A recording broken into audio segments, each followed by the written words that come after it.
اصحاب رسول۔ ایک روایت کے مطابق رسول اللہ صلی اللہ علیہ وسلم نے فرمایا کہ میرے اصحاب کو برا نہ کہو۔ اس ذات کی قسم جس کے قبضے میں میری جان ہے، اگر تم میں سے کوئی شخص پہاڑ کے برابر سونا صدقہ کرے تو وہ ان کے ایک مد یا اس کے نصف کے صدقے کے برابر بھی نہیں پہنچے گا۔ متفق علیہ۔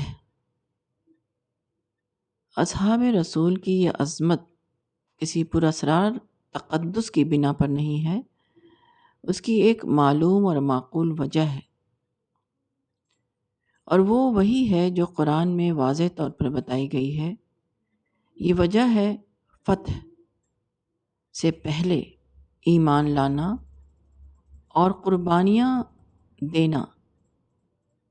الحدید 10۔ غلبہ اور فتح سے پہلے رسول کی حیثیت بس ایک عام انسان کی تھی۔ اس وقت تک آپ کی حیثیت رسالت ثابت شدہ نہیں بنی تھی، وہ تاریخی طور پر معتبر اور مسلم نہیں ہوئی تھی۔ اس وقت رسول کو پہچاننے اور اس پر فدا ہونے کے لیے وہ خاص نظر درکار تھی جو کسی چیز کو محض جوہر کی سطح پر پہچان لیتی ہے۔ اس وقت آپ کا ساتھ دینے کے لیے وہ انوکھا حوصلہ درکار تھا جو ایسے وقت میں ایک صاحب حق کا ساتھ دے، جس کا ساتھ دینا پورے سماج میں نکو بن جانے کے ہم معنی ہو، جو اس وقت قربانی پیش کرے جبکہ قربانی پیش کرنے کا کوئی کریڈٹ اس کو نہ مل رہا ہو۔ سورہ ہود میں ہے کہ پیغمبر کا انکار کرنے والوں نے کہا کہ ہم تمہارے اندر کوئی فضل نہیں دیکھتے۔ پیغمبر نے جواب دیا، کیا تم کو بینہ دکھائی نہیں دیتا؟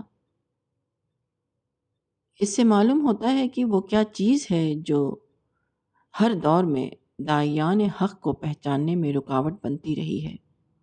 وہ یہ کہ لوگ اپنی ظاہر بینی کی وجہ سے داعی حق کو دنیاوی بڑائی کے زمین پر دیکھنا چاہتے ہیں، جبکہ حق کا داعی ہمیشہ دلیل کی زمین پر کھڑا ہوتا ہے۔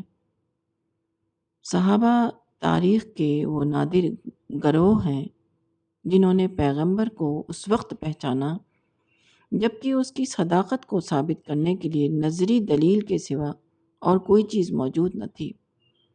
ان کی یہی امتیازی صفت ہے جس نے ان کو تاریخ میں امتیازی درجہ دے دیا۔